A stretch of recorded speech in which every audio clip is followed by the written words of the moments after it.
Sand, blood, a body. The sun of Egypt is a cruelty that no one who has never been there can truly understand. It does not warm, it burns, it crushes, it turns the air into melted glass, silence into pressure, and skin into leather. And it is under this sun, on an ordinary day about 3,400 years ago, that a man stands in the middle of the desert looking at a body on the ground. The man he has just killed is face down in the sand. An Egyptian, a foreman, a guy who just minutes before was beating a Hebrew slave with a whip, the way slaves were beaten in ancient Egypt, as one beats an animal, without guilt, without haste, even with boredom. And this man who is standing panting with his fists still clenched and his heart hammering, this man saw the scene, looked to both sides. The text says, with the terrible coldness of a detail that reveals everything, looked to both sides to see if anyone was watching, and then he attacked. It was not an accident, it was not instinct, it was calculation, it was premeditation. It was a man who stopped, measured the risk, ensured there were no witnesses, and only then decided to kill.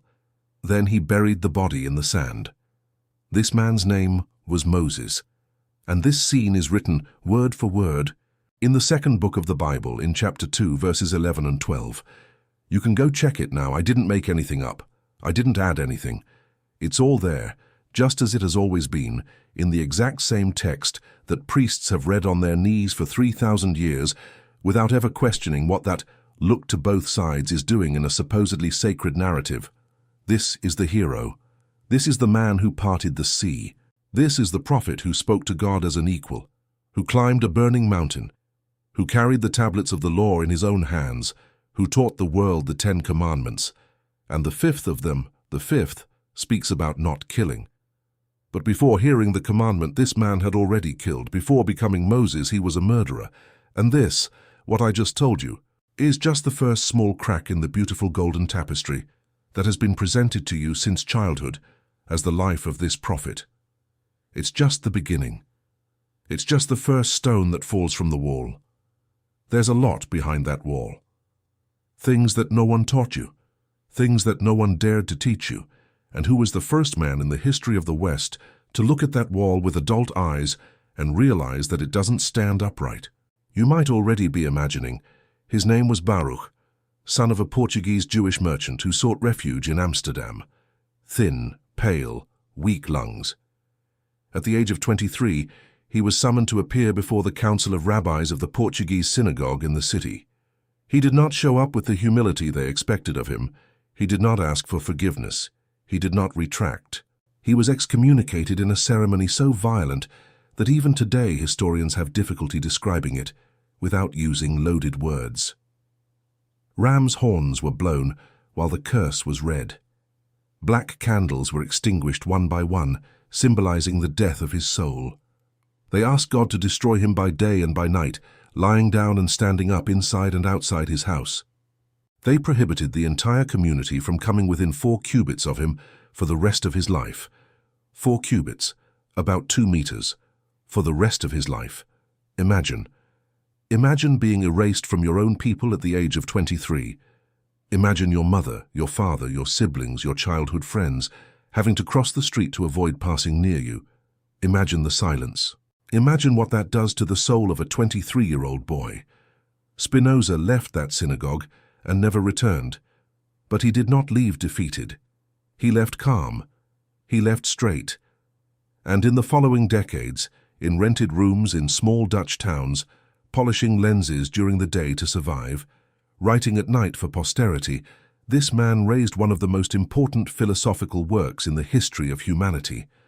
A work so powerful that even today, 3.5 centuries later, it generates congresses, books, translations, controversies, hatreds, and loves.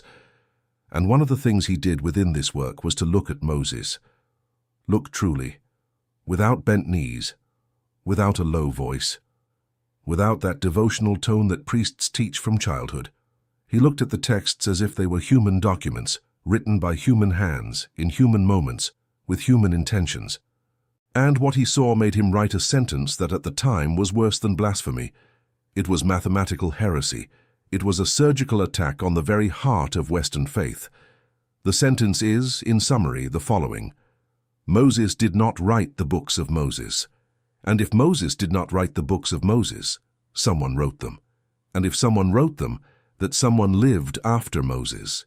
And if that someone lived after Moses, then that someone did not see what Moses saw, did not go where Moses went, did not hear what Moses heard, that someone constructed with ink and paper a man, a character, a hero. And then comes the question that will not leave your mind for the rest of this video. Is the character inside the Bible the man who existed out there in the desert 3,000 years ago? Or is it an inflated figure, sculpted, rewritten by successive generations of priests, scribes, kings, and theologians, each adding a layer, each smoothing an edge, each covering a flaw, until the original man became unrecognizable beneath all that golden ink? For me, and perhaps for you too after these next hours, the answer will seem obvious. Obvious to the point of hurting. Obvious to the point of making us wonder how it took 3,000 years for someone to say it out loud. And it will hurt a little. I need to warn you about that, because adult truths always hurt a little. It's not a bad pain, it's a pain of growth. It's the pain we feel when children's clothes no longer fit. It's uncomfortable, but it's necessary. And once it passes, we breathe better, we walk better, we see better. This is the Spinoza effect, and that's why gigantic figures in human history, Einstein, Goethe, Hegel, Nietzsche, Borges, Russell, Deleuze, all without exception, crossed at some point in their lives through the work of this poor lens polisher from Amsterdam, and came out different, marked, changed forever. Einstein said that the only God he believed in was the God of Spinoza. Goethe carried a copy of him in his pocket throughout Germany. Hegel wrote with that German dryness that makes the sentence even more brutal. Either you are a Spinozist, or you are not a philosopher. These guys were not impressed by rhetoric. They were not impressed by poetry. What impressed all these guys was the geometric coldness with which Spinoza dismantled inherited illusions, the mathematical courage with which he faced dogmas, and above all the reading method he invented, a method that after him forever changed the way the West reads its own sacred texts. This reading method is the true weapon that this video will put in your hands today. It's not just about Moses. Spinoza does not teach you only about Moses. Spinoza teaches you to read with open eyes, to read as an adult, to read anything, newspaper, biography, political speech, advertisement, history book, internet post, with that generous suspicion that separates the thinking citizen from the passive consumer of others' narratives.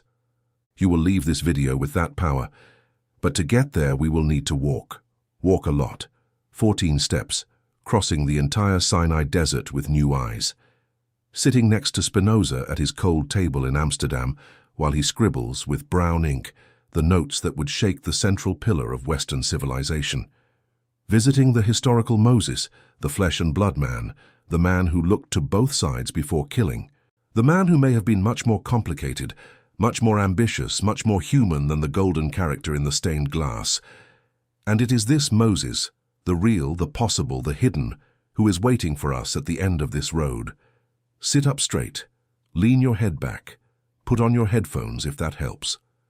Ask for silence around you if you can, because once we step out, together, through that door, I have no way to bring you back to the version of history you believed 5 minutes ago, and maybe you won't even want to come back. The story begins now. The Egypt of Moses' time was not the Egypt of children's books. It was not a beautiful desert with golden pyramids in the background, with funny pharaohs in fake beards, with Hebrew slaves singing in chorus while carrying bricks. It was a machine, one of the most sophisticated, cruel, and efficient machines that humanity has ever built. An empire that had existed for over 1,500 years before the birth of that baby found in the basket among the reeds of the Nile. 1,500 years. Think about it. It's as if today, in 2026, we were living in a continuous civilization that began in the year 526 AD, even before the birth of Muhammad. That was the temporal depth of Egypt when Moses came into the world. And in this ancient machine, the work of the Hebrews was not just work. It was extraction. It was squeezing. It was the transformation of human beings into tools of flesh. The Egyptians used a quota system. So many bricks per day, per team, per entire village. If a team failed to meet the quota, the foreman would beat them. If the foreman was lenient, the supervisor would beat the foreman. If the supervisor was lenient, the governor of the province would beat the supervisor. And above all, in Thebes, in Memphis, or in whatever capital it was at that moment, the pharaoh demanded the numbers. It was a chain of bureaucratic violence that descended from the divinized throne to the whip of the poorest man who had authority over someone even poorer. In this context, a Hebrew baby had no right even to breathe. The pharaoh had decreed, according to the text, that all newborn Hebrew boys should be thrown into the Nile. The official reason was population control. The enslaved Hebrews were multiplying too quickly. The pharaoh feared a rebellion. He feared a fifth column within the empire itself. And the solution was simple and definitive, the way empires always solve their demographic problems: kill the children before they grew up. It is in this world that our hero enters the scene. But I need you to pay attention to the detail, because the detail reveals everything. The text says that Moses' mother, seeing the Pharaoh's decree, hid the baby for 3 months. Then, realizing she could no longer hide him, she made a basket of papyrus, covered it with pitch and tar, placed the baby inside, and abandoned him in the river. Done. Read it again. Read it slowly. The mother placed her own baby in the exact place where, according to the law of the land, he was supposed to be thrown, in the Nile, in the river, in the same river where all the other Hebrew babies were being systematically drowned, but with one difference: in a basket, carefully waterproofed. And then comes the little logistical miracle that no one ever explained to you. The Pharaoh's daughter, the princess, one of the most powerful women in the known world, is going to bathe exactly at that stretch of the river, at that hour, on that day, along with her maidens. And more. The baby's older sister, Miriam, is conveniently positioned nearby, hidden, watching, waiting. And when the princess finds the basket and opens it and sees the crying baby and says, "This is one of the Hebrew boys," Sister Miriam appears, out of nowhere, offering a practical solution. "Madam, can I fetch a Hebrew nurse to breastfeed this child?" And the princess, in the greatest coincidence of ancient history, agrees. And who does Miriam go to fetch? The very biological mother of the baby. Who will breastfeed her own child, now protected by the royal seal of Egypt inside the palace, with a salary paid by the Egyptian princess, and will then return the child to the court to be raised as the adopted grandson of the pharaoh himself. Pause. Read this again. This is not a desperate, improvised account of a poor mother trying to save her child. This is the most well-executed, most timed, most clean, most cynical, most brilliant plan in the history of the ancient East. Everything from beginning to end goes exactly as it should. There is not a single flaw in the operation. There is not a single unfortunate coincidence. Each movement fits together millimetrically with the next. The basket is found by the right person at the right time in the right stretch of the river. The sister is exactly where she needs to be. The princess accepts exactly the suggestion that the sister offers her. And the baby, who should have drowned according to Egyptian law, ends up being breastfed by his own biological mother with money from the Egyptian state, inside the palace of the man who decreed his murder. This is literature. It is not improvisation. I'm not saying it's a lie. That's not the issue. I'm saying this is a highly constructed narrative with impressive dramatic care, written by someone who knew exactly what they were doing. Every element of the scene has a function. Every character appears at the exact moment they are needed. There is no fat in the text. There is no waste. It's a fairy tale with the precision of a Swiss watchmaker. And it is precisely this kind of thing, this kind of narrative perfection, that will begin to catch Baruch Spinoza's attention in the 17th century when he sits in Amsterdam, in front of this very passage, and reads as no one has ever read before. Because Spinoza will notice something that seems small, but that opens a huge hole. Real stories do not work this way. Real life, especially the life of poor and persecuted people, does not have this chronometric elegance.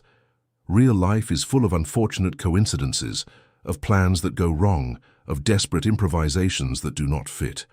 When an ancient narrative has this much precision, when every detail connects to the next with the intelligence of a novel, that is not necessarily a sign that it happened.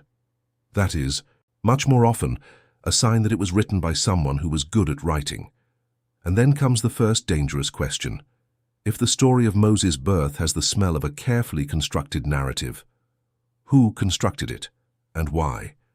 The scribes of the ancient Near East at the time these texts were written were not generally humble people jotting down facts with journalistic objectivity. They were temple officials. They were pieces of a complex priestly machine. They were men with power, with agendas, with very specific interests. And one of the main functions that these scribes performed was precisely this: to give a people, a dynasty, an institution, the foundational story that collective needed to stay united, to stay obedient, and to remain convinced of its own importance in the cosmic plan. Every ancient nation has a foundational myth. Rome has Romulus and Remus.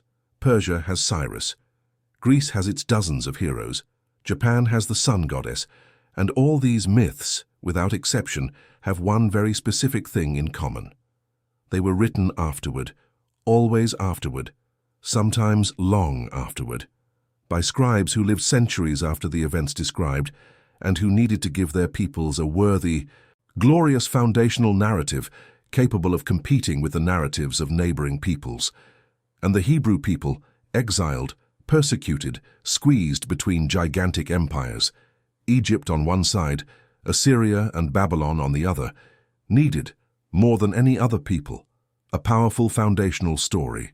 They needed a father. They needed a liberator. They needed a man who had challenged the greatest empire of the known world and emerged victorious. They needed Moses. And if this Moses who was needed did not exactly correspond to the historical Moses who actually existed, then there was no problem in adjusting the biography, in rounding off edges, in adding dramatic details, in constructing perfect scenes like that of the baby in the basket, that would help fix in the collective memory the image of the destined hero, the one saved from the waters, the son of Pharaoh who would come to destroy Pharaoh. All of this will appear piece by piece throughout our journey. But I wanted you to already hold a basic intuition from now on, an intuition that Spinoza himself, 3 centuries before modern archaeology confirmed several of his suspicions, had already developed alone, by candlelight, in his cold room in Amsterdam. The Moses that is inside the text is a character, perhaps based on a real man, perhaps not. But in any case, a character worked on, polished, retouched, enlarged by skilled hands that had their own agendas. And to understand who the real Moses was, we first need to learn to separate the man from the myth, to separate the flesh from the bronze, to see beneath the golden statue that 3 religions built on top of him, the human who was down there, sweaty, ambitious, probably scared, perhaps brilliant, perhaps calculating, perhaps all of that at the same time. This is Spinoza's work, and it is the work that we begin together now, at this very second, in this video, on your screen, in your headphones, in your night. There's no turning back. You cross the door. There is one thing in this whole story that needs to be very clear before we take another step. When Spinoza began to perceive the cracks in the biblical text, he did not do so because he hated religion. He did not do it because he wanted to destroy faith. He did not do it out of revolt against the Judaism of his parents and grandparents. He did it for a much deeper, much more beautiful reason, and that even today in the 21st century, most people have difficulty understanding properly. He did it for love of truth, for that specific type of love we feel when we discover we are being deceived by someone we respect, and who prefers 1,000 times the pain of truth to the comfort of continuous lies. Spinoza, in fact, was a deeply religious man, more religious perhaps than the rabbis who expelled him, more religious certainly than the priests who hunted him. He believed in God in such a radical, total, and unpretentious way that for him any lie about God was worse than atheism. For Spinoza, saying something false about God, even with the intention of defending him, was the cruelest form of blasphemy. Because it's like painting a false picture of someone you love. It's like spreading false gossip about your own father. This, by the way, is a fundamental thing to understand about Spinoza. He is not an enemy of religion, he is a purifier. He wants to strip religion of everything that is too human, everything that is too petty, everything that is politics disguised as revelation, to reach what is truly divine. And when he does this, there is, of course, very little left. What remains is something that does not resemble at all what the priests sell in the temples. What remains is a God so great, so impersonal, so identical to the totality of the universe, that the religious of his time thought it was atheism, and the atheists of his time thought it was mysticism. Spinoza stood alone in the middle, with no one to agree with him, just like those who think for themselves. And this solitude began early. Imagine an 8, 9, 10-year-old boy sitting in the Portuguese synagogue of Amsterdam, the smell of old wood, the guttural voices of the rabbis reading in Hebrew, the men swaying back and forth during prayer, and this boy, this Baruch, with very attentive black eyes, listening, memorizing, asking. They said he was brilliant. They said he would be a great rabbi.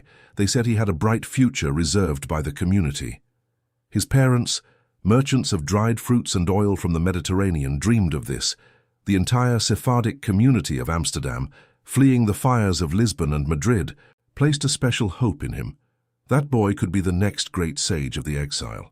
Only Baruch, at some point in his adolescence, began to read beyond what the rabbis commanded. He learned Latin from a former Jesuit named Franciscus van den Enden, a very interesting free thinker who had dangerous friends and a daughter, for whom the young Spinoza may have silently fallen in love. He learned mathematics. He learned Cartesianism. He read Descartes firsthand, at a time when Descartes was still a radical novelty, still causing scandal, still being banned by the Catholic universities of Europe. He read Machiavelli. He read Hobbes. He read heretical texts that circulated clandestinely in Amsterdam, under the counter, in translations of dubious quality. And he returned to the synagogue with questions, polite questions at first, technical questions, questions that seemed merely intellectual curiosity, but they were questions that together formed a worrying pattern. Why does this verse contradict that other verse from the same book? Why does the text speak of a king who had not yet been born? How is this Hebrew expression being translated this way if the literal meaning is different? Why are there two different versions of the same story in nearby chapters? The rabbis, at first, answered patiently, then with irritation, then with silence, then with threats, and then with the curse. It was not a decision made overnight. There were attempts at negotiation. It is said that they offered Spinoza an annual pension of 1,000 florins, a considerable sum, in exchange for him to just continue appearing in the synagogue, just continue praying publicly, just continue pretending. He didn't need to believe in anything. He didn't even need to be silent privately. He just had to not make waves in public. He just had to preserve appearances. The community would pay for him to continue, in the eyes of the world, being a Jew like the others. Spinoza refused, and this refusal is perhaps the most courageous act in modern intellectual history, because it was not a martyr's shout, it was not a theatrical gesture, it was a low, calm, geometric no, spoken by a young man who knew exactly what he was losing, and who chose the poor truth over the comfortable lie, at the age of 23. I want you to stop for a moment and think about that. Is there something in your life, in your work, in your family, in your faith, that you know is a lie but you keep repeating because it's easier? I'm not asking this to judge you. I'm asking this because it was exactly this question, in the mind of a 23-year-old boy in Amsterdam, that changed the course of Western philosophy. Spinoza refused the 1,000 florins, he refused peace, he refused normalcy, and he paid a price that few in the world would be willing to pay. And it is because of this refusal that today, 3.5 centuries later, you are here with me listening to this story. By the way, let me tell you something, now that we are exactly at this point. This video you are watching, this investigation we are building together, it does not come from a noisy place. It comes from a place similar to that cold little room in Amsterdam. I, on my side, spent many hours inside ancient texts, academic commentaries, comparative translations, trying to bring you something that survives the algorithm. And you, on your side, chose not to skip to the next video. You chose to stay. And this, in a world where no one stays anywhere for more than 15 seconds, is a small act of Spinozist courage. So let me just ask you one thing before we continue. Down below, in the comments, leave a word. Just one, if you want. It can be the name of the city where you are now listening to this. It can be a question that has been hammering in your head. It can be the part of the story that has bothered you the most so far. I want to know who is on the other side of this screen. I want to know what kind of people cross a video like this, at a moment like this, about a man like this. Because I suspect, and probably you also suspect, that those who have made it this far are not ordinary people. And if you haven't subscribed to the channel yet, do it now. It's not for me. It's for you. Because the next time we go to unearth a buried story like this, I want YouTube to notify you. I want the algorithm, this blind machine that decides what you see and what you don't see, to be forced to deliver the content that truly interests you, and not just what it thinks will keep you hooked. Subscribing is a small vote in favor of your own curiosity. And look, curiosity, in a world like this, is rarer than courage. Done. Now we return. Let's go back to Amsterdam, to that day in July 1656, to the Portuguese synagogue. The ceremony of excommunication is called, in Hebrew, sherem. It is the most severe form of punishment that a Jewish community can impose. There are various versions of cherem in Judaism, with different degrees of severity. The cherem applied against Spinoza was one of the most brutal ever recorded in the Sephardic history of Amsterdam. The terms of the text, read aloud before the entire congregation, were impressively violent. God was asked to curse him. God was asked to erase his name from under heaven. God was asked to extinguish his soul. And the community, in chorus, was instructed not to communicate with him, not to do business with him, not to come within 4 cubits of him, not to read anything he wrote, not to sleep under the same roof as him. He was 23 years old. His family was in the synagogue, his brother, his sisters, his uncles, his cousins, his childhood friends, all listening to the curse being read, all legally obligated from then on to treat him as dead. Spinoza left the synagogue in silence. He made no speech. He did not cry. He did not scream. He left, took his things, moved out, moved to another city. He lived in Rijnsburg, then in Voorburg, then in The Hague. He learned to polish lenses. He ate little, dressed simply, fell ill early. But during all those years he wrote. And what he wrote about Moses is what we will begin to unpack from now on, calmly, piece by piece. Because what Spinoza discovered about Moses is something that, once seen, cannot be unseen. And the first item of this discovery is so simple, so evident, so scandalously obvious, once someone says it out loud, that even today many people, reading the Bible at home, next to their breakfast, overlook it without realizing.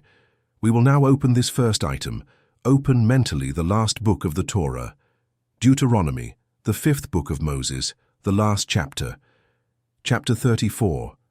It's not a long chapter. It has 12 verses. It's a chapter that ends with the hero's death. It's the end of the movie. It's the moment when the lights go out and the credits roll. And it's one of the most disturbing chapters in the Bible, if you have eyes to see. The chapter essentially says the following.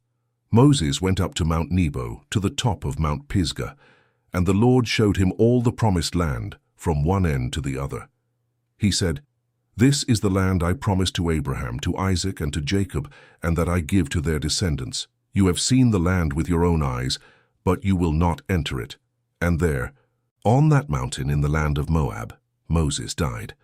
The Lord buried him in a valley in the land of Moab, opposite Beth Peor, and no one knows his grave to this day.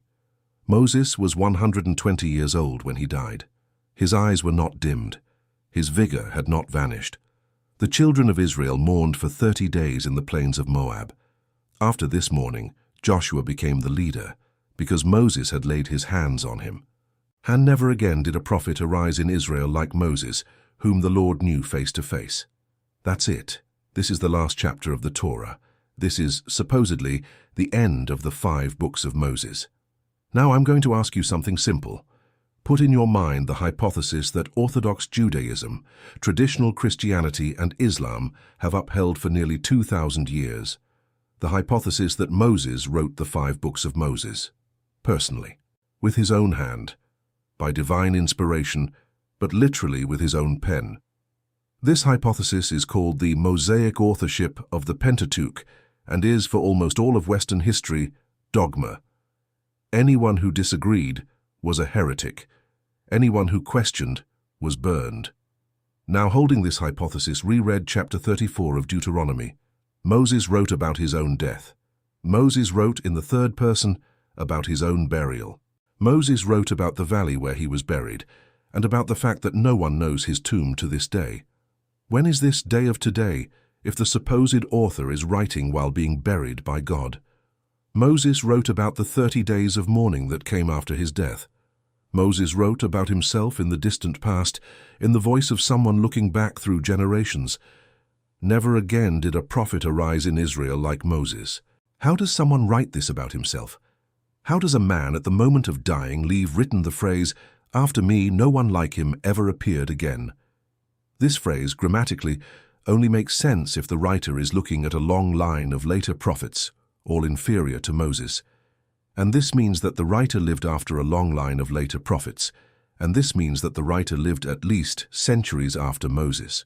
I know there are people who will come and say, "Oh, but Moses was a perfect prophet, and God simply revealed to him everything that would happen later, including his own death, including his own burial, including the 30 days of mourning. And Moses, obediently, wrote all that before dying." Okay, let's accept this hypothesis for a minute, just to see where it leads. If Moses was able to write, in advance and by revelation, about events that would happen after his own death, then Moses was such a powerful prophet that he basically operated outside of time. He was almost God. He was a superhuman being. He was not a man. He was an absolute oracle. Yet this, ironically, is the opposite of what the rest of the Bible says about Moses. The rest of the Bible makes a point of showing that Moses was human. He was flawed. He was impatient. He had trouble speaking in public. He argued with God several times. He got angry with the people.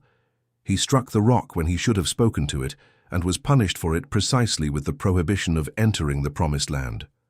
The Bible carefully constructs Moses as a great man, yes, but human, limited, with flaws, with history.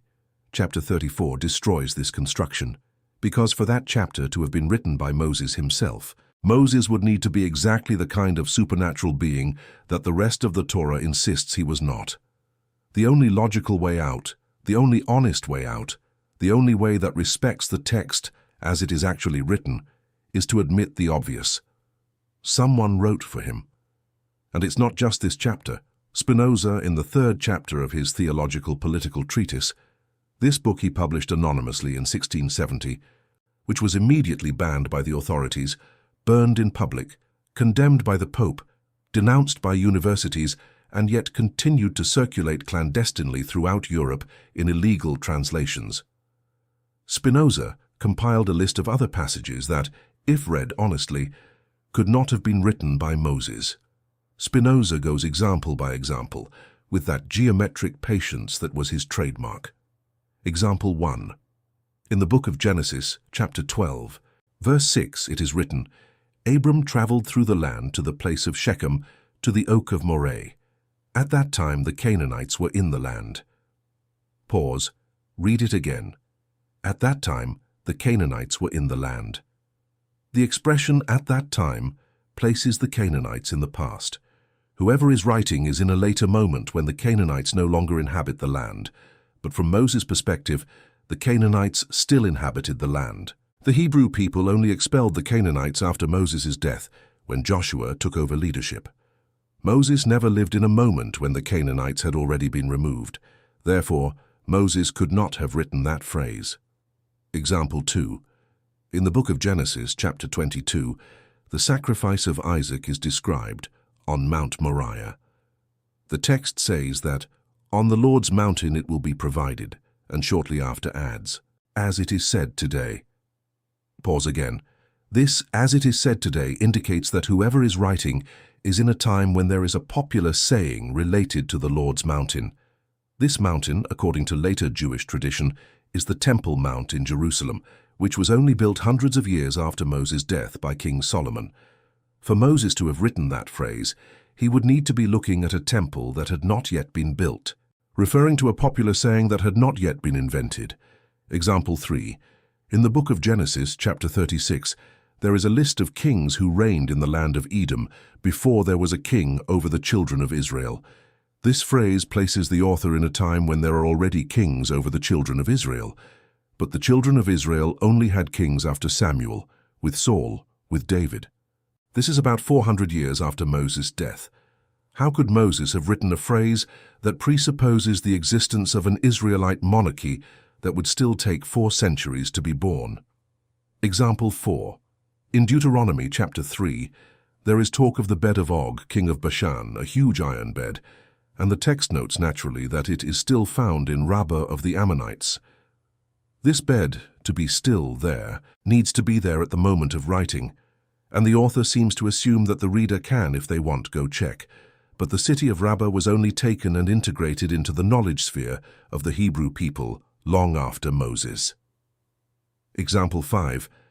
In Deuteronomy chapter 2 there is talk of the Rephaim, and the text explains to the reader what the Rephaim were, giving historical context about people who lived before. The text treats Moses as a distant character, of whom it is necessary to explain things to the modern reader. And it goes on like that. Spinoza compiles a huge list.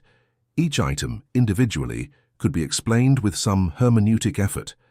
Some ingenious Jesuit exegete might invent an explanation for one case. They might invent an explanation for 2. But when the cases become dozens, and each one pokes at the same problem from the same angle, the whole thing starts to get embarrassing. It becomes that kind of defense that needs so many patches that in the end, it's simpler to admit that the garment is torn. Moses did not write the books of Moses, at least not entirely, at least not in the sense that the millennia-old religious tradition wanted to make believe. Someone, or more likely some in succession, over centuries, stitched those texts together, gathering ancient oral traditions, different documents, different voices, different versions of the same story. And at some point, to this patchwork, someone attributed a single signature, the most prestigious signature that ancient Judaism knew, that of Moses himself. Why? That is the real question. And that's where we're going to enter now. Imagine that you are a priest, not a modern priest with a house, salary, and cell phone. An ancient priest. You live in Jerusalem perhaps, or in some other religious center of the Near East, around 600 years before Christ. You belong to a very specific professional class, a hereditary caste, that takes care of the temple, that offers sacrifices, that collects tithes, that interprets the law, that gives opinions on issues of purity, marriage, commerce, everything. You are, in essence, a combination of judge, doctor, teacher, administrator, and religious professional, all in one person. You are in a difficult moment. The kingdom of Judah is being squeezed from all sides.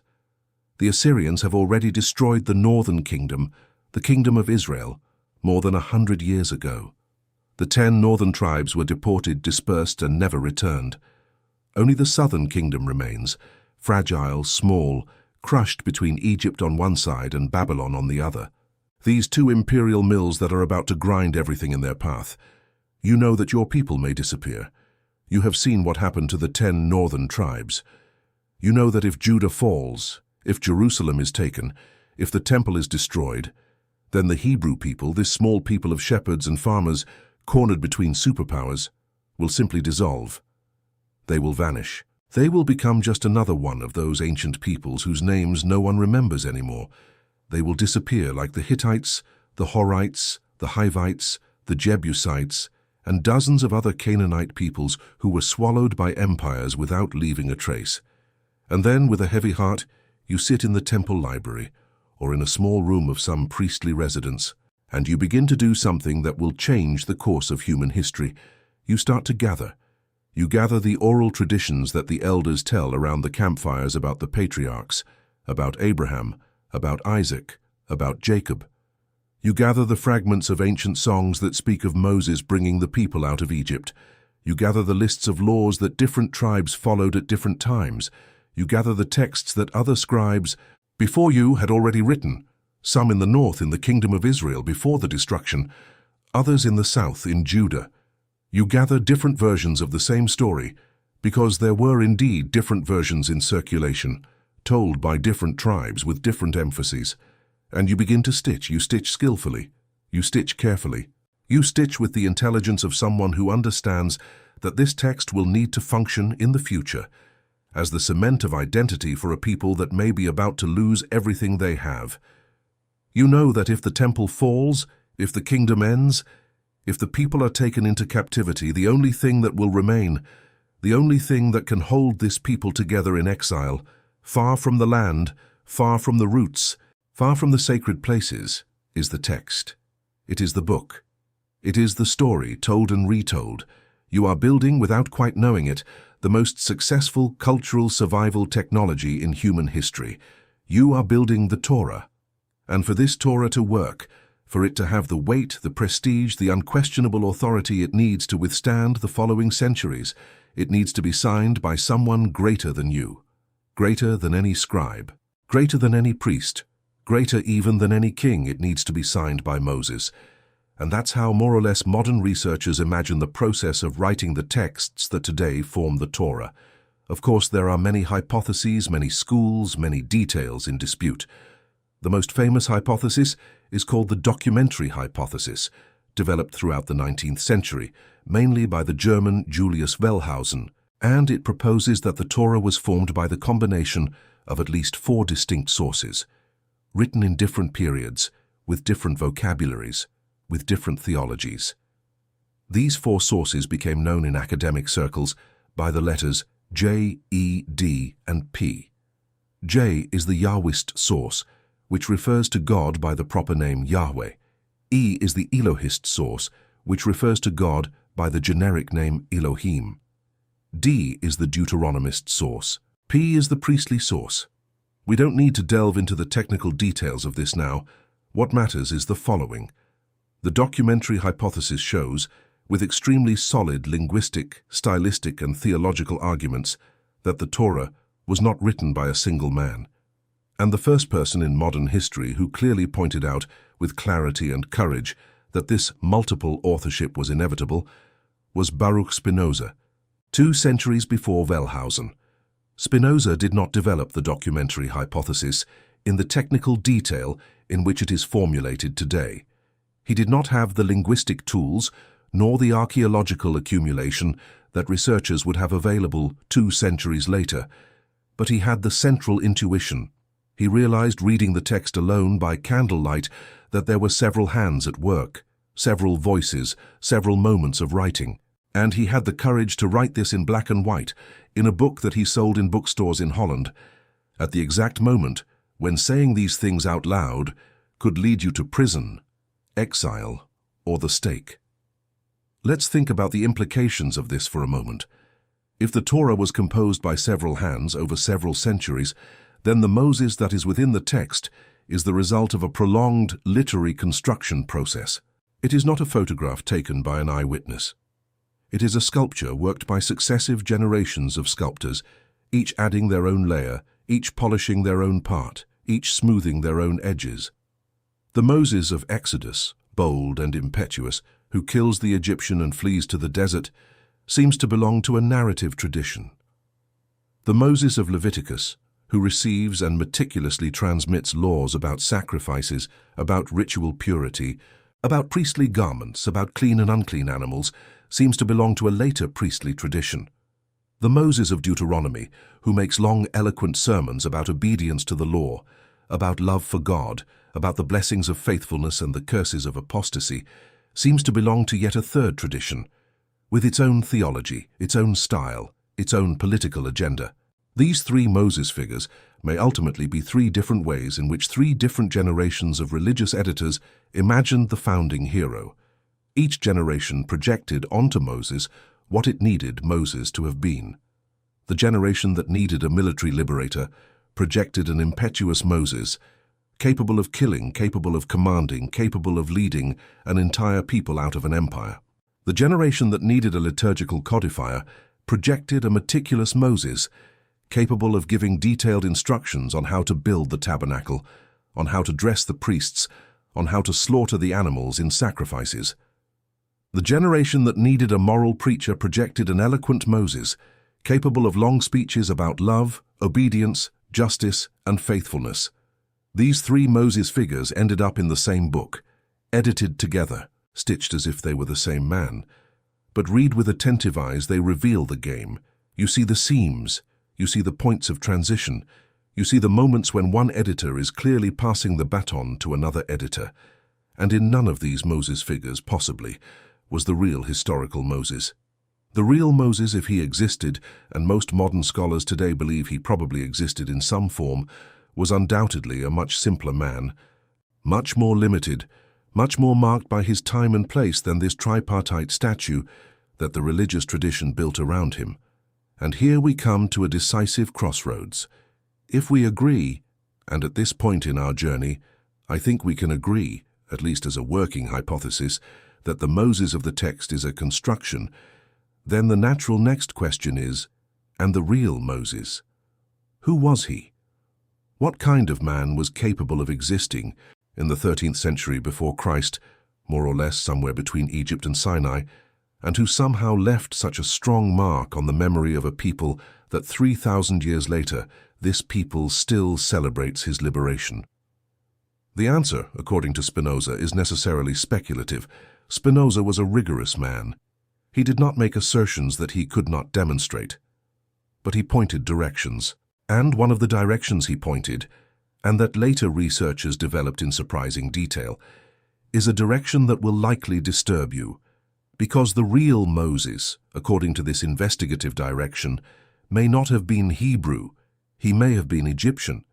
And I'm not talking about raised in Egypt as the adopted son of the princess. I'm talking about Egyptian, really, ethnically, culturally, religiously. And when this hypothesis is examined carefully, various pieces that seemed loose in the story begin to fit together in a frightening way. Let's start with the name. Moses. In Hebrew, Moshe. The Bible offers an explanation for this name in the 2nd chapter of Exodus. The daughter of Pharaoh, when she finds the baby in the basket, says, according to the text, "I will give him the name Moshe, because I drew him out of the waters." The explanation assumes that the name comes from the Hebrew verb mashah, which means to draw out, to pull. There's a problem, several problems in fact. First problem, the daughter of Pharaoh, an Egyptian princess raised in the palace, would speak Hebrew fluently enough to invent a name in Hebrew for her adopted son? Unlikely. Egyptian princesses of the 2nd millennium before Christ had no reason to learn Semitic languages. The languages of the courts were Egyptian and, in certain diplomatic contexts, Akkadian. Hebrew was not part of the nobility's curriculum. Second problem, grammatically, Moshe does not mean drawn out of the waters. It means, at most, the one who draws, an active form, not passive. If the name were to mean drawn out of the waters, the correct form would be Mashwi, not Moshe. The etymological explanation that the Bible offers is a pun that does not hold grammatically. Third problem, and this is the decisive one, Moshe closely resembles a very common Egyptian word, the word mesu, mes, or mos, depending on the spelling, which simply means son or born of. This word appears in dozens of famous Egyptian names. Thutmose means son of Thoth. Ramses or Ramos means son of Ra. Amose means son of the moon. The word Mos is so present in Egyptian names of the time that almost every important Egyptian of the time of the presumed Exodus had some name ending in Mos or Moses. Now think, really think for a moment. You are looking at a man named Moshe. This man was raised, according to the biblical narrative itself, in the court of Pharaoh, as the adopted grandson of the king of Egypt himself. This man would naturally have an Egyptian name. And his name in later Hebrew transcription sounds exactly like an Egyptian word that means son of. Son of whom? The most economical answer, The answer that requires fewer extra hypotheses is that Moshe is a truncated Egyptian name, an originally compound name like Tutmose, Ptamose, or Ramose, in which the first element, the name of the god of whom he was son, was suppressed in a later transmission by the Hebrew editors, precisely to erase the pagan divinity that was in the original name of the man. In other words, the original name of the hero may have been something like Ptamosis, son of Ptah, the Egyptian deity of Memphis, and the later Hebrew tradition, scandalized by the fact that the founding father had a name linked to a pagan god, simply cut the offensive part and left only the ending. Moses became Moshe, and to explain this strange loose ending, the story of the princess who drew him out of the waters and named him with a Hebrew pun that, as we have seen, does not even hold grammatically, was invented. This alone would already be a lot. But there's more. Who developed this line of argument in detail in the 20th century was a guy you may have never heard of, but who deserves to be heard: Sigmund Freud. Yes, that Freud, the one of psychoanalysis, the one of the couch, the one of dreams. Few people know that Freud's last book, written at the end of his life, at 70-something years old, already sick, already exiled from Vienna because of the Nazis, a refugee in London, was an entire book dedicated to the hypothesis that Moses was Egyptian. The book is called Moses and Monotheism, published in 1939. Freud went even further than Spinoza. Freud proposed that Moses was not only an Egyptian, but an Egyptian from a very specific and very persecuted religious sect. He was a follower of Aton. Who was Aton? Here the story gets spectacular. In the 14th century before Christ, about 100 years before the traditional biblical Exodus, Egypt experienced one of the most surprising religious revolutions in ancient history. A pharaoh named Amenhotep IV, from the 18th dynasty, decided, for reasons that historians still passionately debate today, to abolish the entire Egyptian polytheism.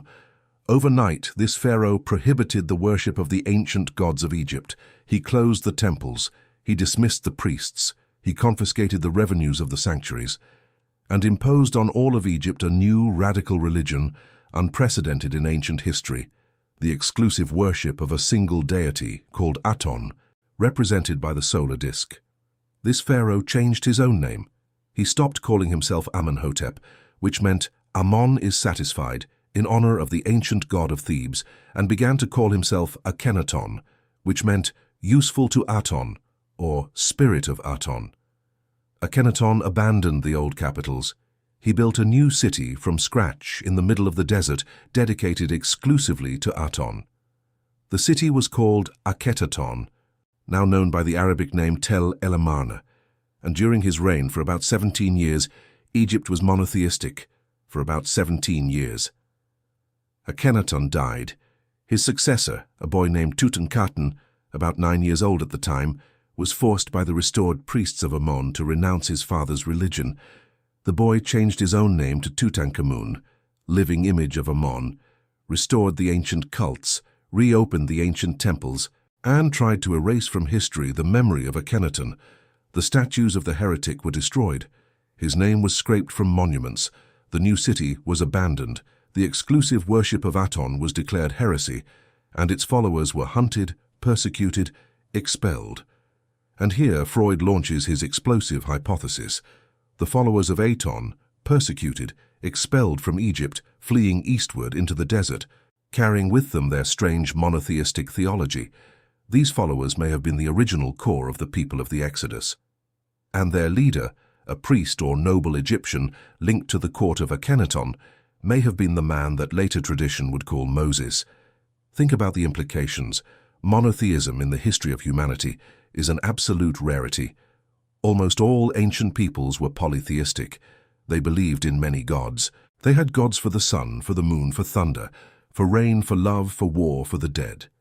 The idea of a single God, abstract, without rivals, creator of everything, is a theological anomaly. And Hebrew monotheism, according to tradition, arises out of nowhere in the desert of Sinai with Moses. It arises out of nowhere, without precedent, without external inspiration.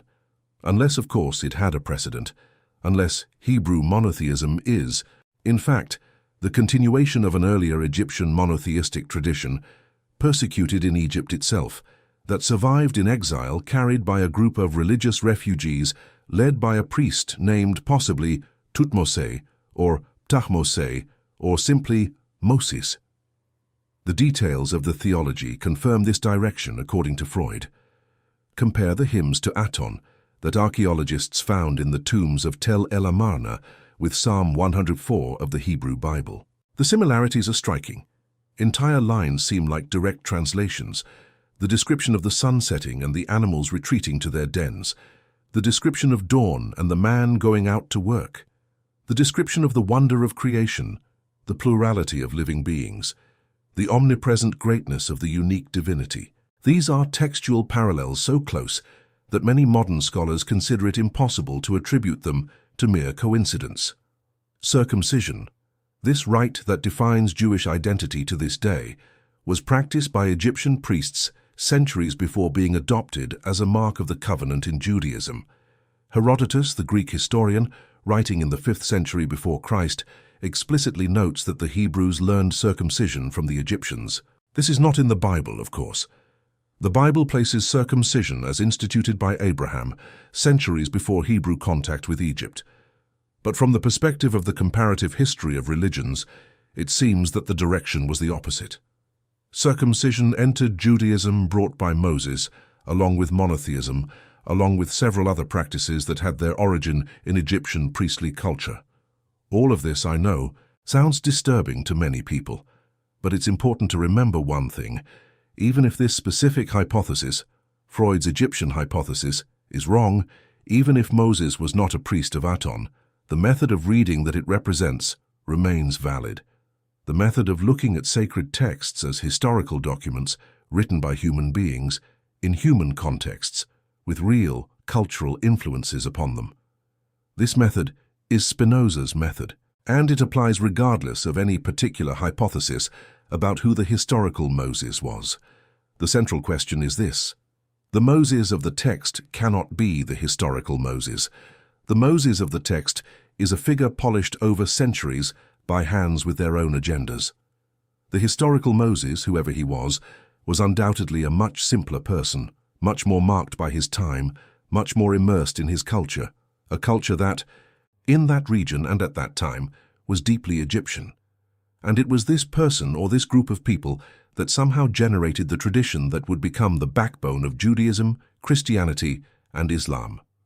A monotheistic tradition, in a polytheistic world, emerging in the desert of Sinai, carried by a small group of religious refugees, led by a man with an Egyptian name. It is no more fiction than the version you were told in catechism. Perhaps it is, in fact, less. Let's go back to Spinoza now in his cold little room in Amsterdam, because it is important to understand one thing. Spinoza, in the 17th century, did not have access to this Egyptian hypothesis that Freud would only develop 250 years later. Spinoza did not know the hieroglyphs. The hieroglyphs would only be deciphered by Champollion in 1822, that is, more than 150 years after Spinoza's death. When Spinoza was writing, no one in the world could read a single line of ancient Egyptian writing. Everything that was known about Egypt came from Greek sources, Herodotus, Diodorus Siculus, some later authors, and from some mixed inscriptions in Greek and Latin copied in the Coptic temples. Spinoza had no way to propose the Egyptian hypothesis, and yet, without being able to propose this specific hypothesis, Spinoza had managed to perceive, just by the internal reading of the texts, that something was very out of place in the official narrative about Moses. He had noticed the chronological inconsistencies. He had noticed the internal contradictions. He had noticed that the style changed from section to section, suggesting different authors. He had noticed that entire parts of the text presuppose a reader distant from the time of Moses. He had noticed the logical problem of the chapter about the death of Moses. He had noticed all of this alone, just with an attentive gaze, just with reason awakened. And he had done more. He had systematized the method. This is perhaps the greatest gift that Spinoza left for humanity. Not the conclusion that Moses did not write the Pentateuch, This conclusion in the end is just the example. The true gift is the reading method that produced this conclusion, a method that, after him, transformed biblical studies, classical studies, history, literary criticism, and even the way we read newspapers today, 3.5 centuries later. The method is more or less as follows. Spinoza proposes, in the theological political treatise, 7 principles for the correct interpretation of sacred texts, 7 principles that seem, today, obvious, but that, in his time, were revolutionary enough to provoke the most brutal cherem in Sephardic history. First principle, the interpretation of Scripture must be conducted exclusively from the study of Scripture itself, not from tradition, not from what the rabbis said, not from what the church fathers decided, not from what this or that mystic taught, only from what is written. The text interprets the text. Second principle, to interpret the text, one must deeply know the original language in which it was written. It is not enough to know Hebrew superficially learned in religious schools. It is necessary to know Hebrew as it was spoken in different periods. It is necessary to understand that words change meaning over the centuries, that idiomatic expressions exist, that the translation into Latin or Portuguese may be laden with later interpretations that falsify the original meaning. Third principle, it is necessary to construct the historical context of each book. Who wrote it? In what time? For what audience? With what intention? Under what political circumstances? These data, when available, are essential to understand what the text is really saying, as opposed to what later tradition decided it said. Fourth principle, it is necessary to compare passages with each other. Often an obscure passage is illuminated by another passage from the same book, or from another book by the same author. These comparisons reveal patterns, reveal emphases, reveal assumptions. Fifth principle, it is necessary to distinguish between what the text states as doctrine and what the text merely reports as narrative. The Bible tells stories. Some of these stories contain morally horrendous behaviors. The fact that the Bible tells does not mean that the Bible recommends. Confusing description with prescription is a basic reading error that has cost humanity dearly. Sixth principle, it is necessary to accept the possibility that there are real contradictions between passages. One should not force artificial harmonies. If 2 passages contradict each other, it is honest to acknowledge the contradiction rather than invent tortured interpretations to reconcile the irreconcilable. Seventh principle, it is necessary to remember at all times that the text was written by human beings, in human cultures, with human limitations. Divine inspiration, if it exists, operates through this humanity. It does not annul it. It does not replace it. The sacred text is a cooperation between the divine and the human leaves clear marks on every page. These 7 principles are, today, the ABC of serious biblical studies. Any decent theology school, Catholic, Protestant, Jewish, Orthodox, teaches how to interpret the Bible exactly this way. Spinoza's principles have become the academic standard. What was mortal heresy in 1670 is the mandatory method in any theology course in 2026. But in the 17th century, proposing these principles out loud meant putting one's own head on the chopping block. Spinoza did it anyway. And he did it for a reason. For him, reading the Bible as human literature was not to diminish the Bible. It was to liberate it. It was to free it from the dirty hands of manipulators. It was to prevent corrupt priests, with their political and financial interests, from continuing to use the sacred text as a gag for the people, as a justification for wars, as a tool of emotional extortion, as an instrument of social control. Spinoza lived in a century of religious wars. Think about it.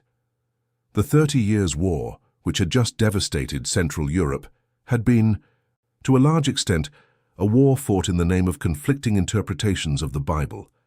Catholics against Protestants, Lutherans against Calvinists, Reformists against counter-reformists, millions dead, entire cities destroyed, the German population reduced by almost a third in some regions. All of this because of disputes that claimed to be based on the sacred text, but that, deep down, were disputes for control of territories, wealth, and populations. Spinoza looked at all of this and saw one very simple thing. Most of the problem did not come from the text. It came from a wrong reading of the text. It came from people who read the Bible looking for authorization to do what they wanted to do politically. They read to confirm themselves, not to question themselves. They read to arm themselves, not to disarm themselves. If the reading were done the right way, the honest way, the historical way, the humble way, most of the dogmatic certainties that justified wars would collapse. People would have to admit that the Bible is a complex, plural text, written by many hands over many centuries, with many voices not always harmonious. People would have to admit that it is not possible to extract from that text, with the precision of a manual, an exact justification for this or that political position. People would have to return to humility, to conversation, to negotiation, to coexistence. The honest reading of the Bible, according to Spinoza, is anti-war by nature. Those who read well fight less. This is the turning point where the investigation into Moses ceases to be just a curious academic exercise and becomes a political intervention. When Spinoza dismantles the Mosaic authorship of the Pentateuch, he is not just correcting a literary error, he is undermining the foundation upon which priests and kings sustained their absolute power. If the text is not a direct word from God dictated to Moses word for word, then blind obedience to what priests and kings say is a direct word from God ceases to make sense. People regain the right to think, and people who think are not easily controlled by governments. That was Spinoza's sin. It was not atheism. Spinoza was not an atheist, and he proved it with rigorous geometric arguments in his Ethics. His sin was wanting people to think for themselves. His sin was proposing a reading method that returned the Bible to the people instead of keeping it trapped in the hands of priests. That is why the cherem, that is why the stabbing on the synagogue stairs, that is why the book burnings in the squares. That is why the academic silence that tried to bury Spinoza for more than a century after his death, until German philosophers of the late 18th century and early 19th century began to unearth him and recognize the giant he was. And that is why today, 3.5 centuries later, his work remains uncomfortable for any orthodoxy, no matter which. But let's go back to Moses, because the investigation is just beginning. We have already dismantled the idea that Moses wrote the books of Moses. We have already raised the Egyptian hypothesis. We have already understood the Spinozist method of reading. Now we need to do something different. We need to look at what the text itself, even within its mythical construction. Let's slip about the man behind the myth. Because here is something interesting. The ancient redactors, even working to construct a perfect hero, did not always manage to erase all the rough edges. At various moments in the text, clues escape about a Moses who is much less polished, a Moses who acts in ways that do not fit the golden hero, a Moses who shows, in quick flashes, the face of someone much more human, much more ambiguous, much more disturbing. And these clues, if we pay attention, are treasures. They are perhaps the only real traces of the man who existed beneath the statue. The first clue escapes right at the beginning. It escapes exactly in that scene where we started this video. Remember? That scene of sand, blood, and a body. Moses kills the Egyptian, looks to both sides, ensures that there are no witnesses, buries the body in the ground, and flees. Think about this scene for a moment with Spinozist eyes without the devotional filter. This is not the behavior of an innocent man. This is not the behavior of a man who lost control.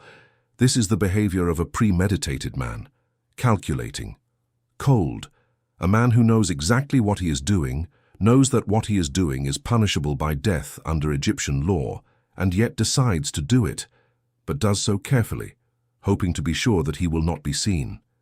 And more. The next day he goes out again. He finds 2 Hebrews fighting. He tries to intervene. One of the Hebrews recognizes him and says, "Who made you a judge over us? Do you want to kill me as you killed the Egyptian yesterday?" Pause. Read that sentence again. Do you want to kill me as you killed the Egyptian yesterday? This means that the murder which Moses had committed so carefully, thinking that no one had seen, was indeed seen, and more. It was commented on. The news spread. Within 24 hours, common Hebrews, common slaves already knew what he had done. The secret lasted a day, and right the next day Pharaoh also knew. And the text says, with a naturalness that reveals everything, Pharaoh sought to kill Moses. Why? Because he had killed an Egyptian. Wait a minute. Pharaoh sought to kill Moses, his own adopted grandson, raised in the palace because of the death of some overseer. Is that a proportional reaction? Is that the kind of thing that normally triggers the wrath of the emperor of the known world? Here arises one of the most interesting gaps in the text. Several scholars suggest, with good arguments, that the murder of the Egyptian is a softened version of a much larger conflict. It may have been the external signal of a serious political dispute within the court. Moses, according to this hypothesis, was not an anonymous figure in the court. He was a figure of some power, perhaps linked to a specific priestly faction, perhaps linked to a competing royal lineage, perhaps involved in some larger intrigue that needed to be erased from later versions of history. The murder of the Egyptian, in this reading, may have been the narrative alibi that justified, before posterity, Moses' flight from Egypt. As if later redactors needed to explain why this man had to leave Egypt, and chose the simplest and most morally defensible reason they could imagine. But even accepting the official version, Moses flees because he killed an overseer, what remains is a much more complicated moral portrait than that of the church-stained glass. What remains is a man who kills. What remains is a man who hides the body. What remains is a man who flees. What remains is a man who accepts exile before accepting punishment. What remains is a man who, years later, will return to Egypt not with humility, not asking for forgiveness, not to repair, but with the determination to take an entire people out of there. What remains is a leader, but a leader of the dangerous kind. The second clue comes later, in the episode of the golden calf. Do you remember this story? Moses goes up Mount Sinai to receive the tablets of the law. He takes a long time. The people, down below, begin to get restless. They pressure Aaron, Moses' brother, who stayed in charge. Aaron gives in. He gathers the gold from the women's earrings, melts it, and makes a golden calf. The people worship the calf as a god. They celebrate, they dance, they make offerings. Moses comes down from the mountain, sees the scene, breaks the tablets, and does something that no one told you in catechism. He calls the men of the tribe of Levi, the Levites, his relatives basically, and says, and it is written in Exodus chapter 32, verse 27, each of you gird on his sword at his side, go in and out of the camp from gate to gate, and kill each his brother, each his friend, each his neighbor. Pause. Read again. Kill each his brother, each his friend, each his neighbor. The Levites obey.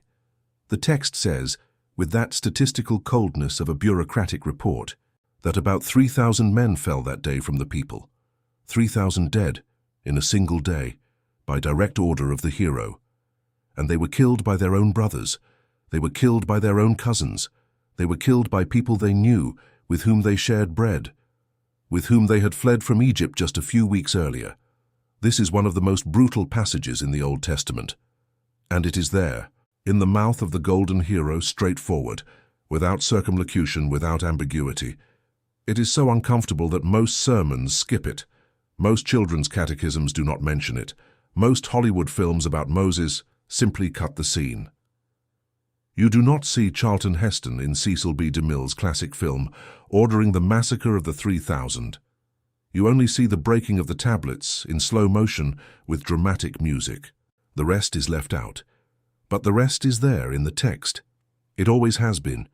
And those who read the text with Spinozist eyes, without the devotional filter, are forced to stop and ask, what kind of leader gives this order? What kind of man uses religion as a pretext to liquidate 3,000 members of his own people in a single day?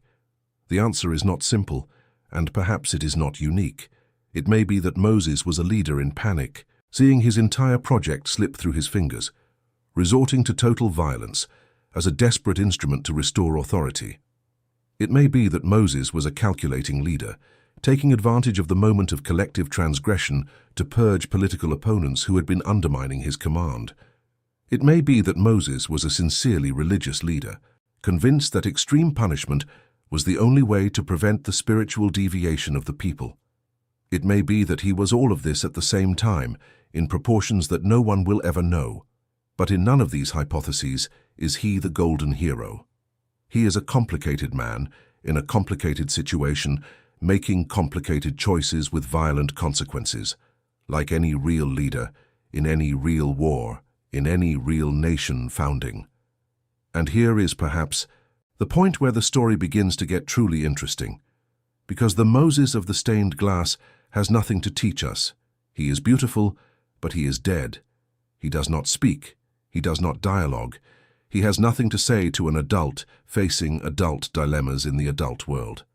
The historical Moses, the complicated Moses, the Moses who deliberately killed a man, who fled, who returned, who led, who ordered massacres, who negotiated with God, who lost patience, who doubted himself several times, this Moses does have something to say. This Moses is real people doing real things with real consequences, and it is precisely this, ironically, that the religious tradition has been trying to erase for 3,000 years. The tradition did not want a real leader, it wanted a statue. Because a statue does not contest. A statue does not embarrass. A statue is easier to use as a political tool. You project onto the statue what you need it to say, and it says, silent. Do you need to authorize a war against the Philistines? The statue authorizes. Do you need to justify the collection of tithes? The statue justifies. Do you need to silence internal opposition? The statue silences. The historical Moses, the human Moses, would not work like that. He would have his own opinions. He would have contradictions. He would have reservations. He would have, above all, a real life full of contradictory gestures that would make it impossible to use him unilaterally as a banner. So the tradition, for centuries, has been softening the real Moses to produce the useful statue. And part of Spinoza's work, and part of the work of the scholars who came after him, and part of our work here today, is precisely the inverse work. It is scraping the statue. It is scraping the golden paint. It is letting the man who was there reappear underneath. This man was not a saint, but perhaps he was something rarer than that. He was perhaps a founder. And founders are strange beasts. Founders are people who can do what no one else can do. Take a people from nothing and place that people in history. Invent laws, customs, narratives, identities, from scratch, under extreme pressure, with enemies on all sides. This work is not done by angels. It is done by deeply earthly human beings, who combine, in intense proportions, vision and cruelty, faith and cynicism, sincerity and calculation, devotion and brutality. Moses, to the extent that he existed, was one of those, and we will now begin to look at the more interesting side of this founding Moses, the political side, the practical side, the side of the legislator, the side that Machiavelli, centuries later, would immediately recognize as being of the same family. Because there is one thing about Moses that few notice, and that, once noticed, completely changes the way you read the Exodus. Moses was possibly the greatest statesman of ancient history. When Machiavelli wrote The Prince in the early 16th century, he made a list of political founders that he considered models, the greatest founders in history, the men who had achieved the most difficult thing a human being can try to do politically, to build from scratch a new order, a new nation, a new regime. On Machiavelli's list, alongside Romulus, founder of Rome, alongside Cyrus, founder of the Persian Empire, alongside Theseus, legendary founder of Athens, appears without hesitation one name: Moses. Machiavelli was not a religious man. He was a cynical Florentine, diplomatic secretary of the Republic of Florence, a cold observer of practical politics. When he places Moses on the list of great founders, he is not making a devotional gesture. He is making a technical analysis. He is essentially saying, look at what this man achieved. He took a bunch of slaves without collective political identity, without common laws, without territory, without institutions, without any structure of government, and in a single generation transformed this bunch into a people, with laws, with identity, with a founding narrative, with enduring religious institutions, with a functional priestly elite, with a stratified social structure, with differentiating customs, with a sacred language, with a promised land to claim historical right over. This, Machiavelli says, is the most difficult feat in all of politics. It is not winning a war. It is not taking power. It is not maintaining power. It is founding. Founding is building from nothing, an order that survives the founder. And for Machiavelli, Moses achieved this in such a complete way that 3,000 years later, that people, against all statistical expectations, still existed, still read the same book, still spoke a version of the same language, still celebrated the same Exodus every year. How did he do it? This is the question that Spinoza, centuries before Machiavelli, but with similar eyes, also began to ask. And the answer that Spinoza arrived at, and that he developed in detail in the 3rd and 4th chapters of the theological political treatise, is an answer that, depending on how you receive it, either fills you with admiration for the historical Moses, or shrinks your soul in the face of the coldness of the most well-executed political project of the ancient world. The recipe, according to Spinoza, has 3 ingredients. First ingredient, a sacred foundational narrative. It is not enough to tell the people, "You are a people now." That does not work. People need to believe they have always been a people. They need to believe they belong to an ancient, sacred, predestined lineage. Moses gave the people the narrative of Abraham, Isaac, Jacob, the 12 sons who became the 12 tribes, the divine promise made to the patriarchs centuries before. It does not matter if this narrative is historically accurate. What matters is that it creates in the mind of each member of the people the emotional conviction of belonging to something much greater than individual life, belonging to a cosmic plan, belonging to an ancient promise, belonging to a divine choice. Second ingredient, laws in quantity. Not some laws, many laws. Laws about everything. Laws about what to eat, what to wear, how to pray, whom to marry, how to build houses, how to treat slaves, how to conduct trials, how to punish crimes, how to celebrate festivals, how to purify oneself from impurities, how to observe the Sabbath, how to practice circumcision, how to slaughter animals. The number of laws in the Torah is impressive. Hundreds and hundreds of detailed prescriptions. Why? Because Spinoza realized something profound about human nature. The more detailed the daily life of a people is regulated by common laws, the more cohesive that people becomes. Each repeated gesture, each shared habit, each obeyed ritual stitches individuals together. Laws are not just instruments of justice. They are instruments of identity. Those who follow the same laws feel part of the same people. Those who do not follow are outsiders. And here Spinoza says something fascinating. He observes that many of the laws of the Torah, from a rational point of view, make no sense at all. Why not eat pork? Why not mix linen and wool in the same garment? Why not cook a kid in its mother's milk? Why not touch a menstruating woman? Why not work on the 7th day? Several of these laws, viewed in isolation, seem arbitrary, capricious, almost absurd. But it is precisely this, according to Spinoza, that makes them effective as an instrument of cohesion. Just because they are arbitrary, just because an outsider could never guess them on their own, they function as passwords, as markers, as signs of belonging. Those who follow the strange laws are one of us. Those who do not follow are not. Arbitrary laws differentiate more than rational laws. For this reason, paradoxically, they are politically more effective in building collective identity. Third ingredient, a hereditary priestly class dedicated exclusively to maintaining the system. Moses instituted the Levites, an entire tribe dedicated to religion, without their own agricultural lands, without other professions allowed, living off the tithes of the other tribes, charged with taking care of the tabernacle, the sacrifices, the teaching of the law. This priestly class was the permanent engine of the system. While other professions could vary according to economic circumstances, the Levites were fixed, hereditary, professionally committed to maintaining the religious institutions.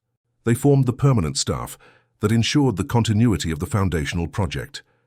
These 3 ingredients combined produced a people capable of surviving the loss of their own land, the destruction of their own temples, the dispersion across all continents, continuous persecution, genocide. These 3 ingredients, according to Spinoza, are the greatest work of political engineering in ancient history. And that is why Machiavelli, 2 centuries before Spinoza, had already recognized in Moses a giant colleague. Both saw there, beneath the golden statue of the prophet, the cold statesman. But Spinoza goes beyond Machiavelli. Machiavelli admires the result. Spinoza, with that geometric melancholy that was his hallmark, also admires the result, but observes the cost. And the cost for Spinoza is the eternal childhood of the people. Why? Because a system built on arbitrary laws works as long as the participants obey blindly. It works as long as they accept that the laws come from God, dictated to Moses, word for word. The moment they start reasoning, the moment they ask, "Why can't I eat pork? Why can't I wear this garment? Why can't I work on Saturday?" the entire system begins to crumble, because the rational answers to these questions are poor. There is no clear biological reason to avoid pork. There is no clear hygienic reason to not mix linen and wool. The true answers are political answers. These laws exist because they mark who belongs to the group. But if you say that out loud, the spell breaks. People only obey out of inertia, and obedience out of inertia is fragile. For this reason, according to Spinoza, every theocratic system needs to keep its participants in a deliberate state of non-thinking. It needs them to obey out of fear, out of habit, out of imagination, but not out of understanding. This is, at its core, the most profound thing Spinoza says about Moses and the Torah. It is not a raging denunciation, it is a melancholic diagnosis. Moses built a cohesion machine so effective that for 3,000 years, it sustained the survival of an entire people against all historical odds. But the cost of this machine was the permanence of the people in a political childhood. For the machine to work, it was necessary for people to continue obeying without asking why. It was necessary for the fear of divine judgment to hold behaviors. It was necessary for the hope of reward in the afterlife to discipline impulses. It was necessary for imagination to permanently occupy the place of reason. And Spinoza believed, this is the most beautiful and unsettling part of his thought, that there was another possible way, an adult way, a way in which people would obey not out of fear, nor out of hope, nor out of imagination, but out of rational understanding of the common good, in which the law would be internalized through understanding, not imposed by revelation, in which religion would cease to be an instrument of government and would become a free individual search for truth, in which each human being, through the patient exercise of their own reason, would arrive at the same basic ethical conclusion. That real happiness lies in understanding, in friendship, in just coexistence, in the serene contemplation of the divine nature present in all things. Spinoza believed that this adult way was possible, but he sadly recognized that it was accessible only to a few. Most people, at all times, will need the crutch of imaginative religion to behave minimally well. For this reason, for Spinoza, popular religion, the religion of rituals, fears, hopes, dramatic narratives, has its legitimate place. It is not a lie. It is not a fraud. It is a form adapted to the average capacities of human beings to induce virtuous behaviors in people who have not yet developed the ability to reason through to the end about what is virtuous. Moses, in this sense, was a benefactor. But he was a benefactor of people whom he himself possibly considered incapable of understanding the ultimate reasons for the laws he gave them. He guided them as one guides a child, with a firm hand, with promises and threats, with dramatic narratives, with visible signs, with an authority that did not admit contestation. And it was for this reason, possibly, that he had to give the order for the 3,000 dead in the incident of the golden calf. Not because he was cruel by nature, but because his foundational project demanded absolute obedience, and any leniency would have undone the work. The pedagogies of childhood use dramatic punishment because rational explanation does not yet work. And the people in the desert, according to Moses, were a child just taken from the cradle of slavery. They were not prepared for arguments.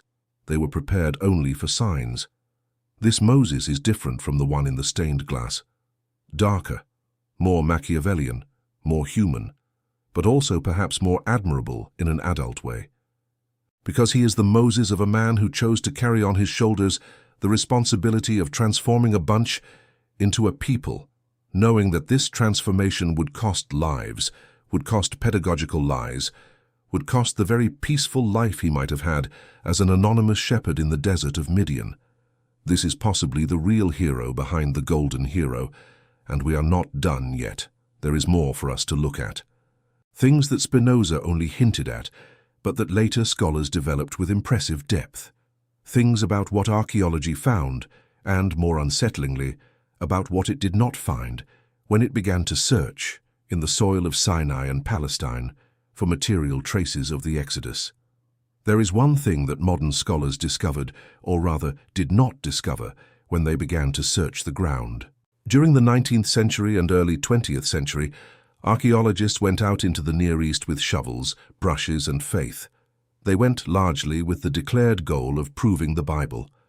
They wanted to find the walls of Jericho. They wanted to find the crossing of the Red Sea. They wanted to find the remains of the Hebrew camp in Sinai. They wanted, above all, to find material traces of a population of 600,000 men of military age, which would mean, with women and children, about 2 million people, according to the count in the Book of Numbers, wandering in the desert for 40 years. And here is the thing, they found nothing, practically nothing. 40 years in the desert, 2 million people should have left a colossal amount of traces, shards of pottery, remains of campfires, graves, mineralized organic waste, chemical footprints in the soil. Footprints of a population of this size remain archaeologically detectable for millennia in any environment, especially in dry environments like that of Sinai, where preservation is exceptionally good. And there is none. There is no camp of a compatible size, there is no cemetery on a corresponding scale, there is no detectable route of population movement of this magnitude. There is no mention in contemporary Egyptian records of a massive escape of slaves. There is no cross-reference in the diplomatic records of the time, which were extensive and detailed. For a population of 2 million fleeing the greatest empire of the time, crossing an economically important region for Egypt for 4 decades, the documentary and archaeological silence is deafening. This silence led modern archaeologists to completely reformulate what was understood by the Exodus. The majority hypothesis today, among serious researchers, is that the Exodus, on the scale that the Bible describes, simply did not happen. At least not that way. At least not with those numbers, but that does not mean that nothing happened. The indications suggest something else. They suggest that there was indeed some migration of Semitic populations coming from Egypt to the Levant at some point in the late Bronze Age.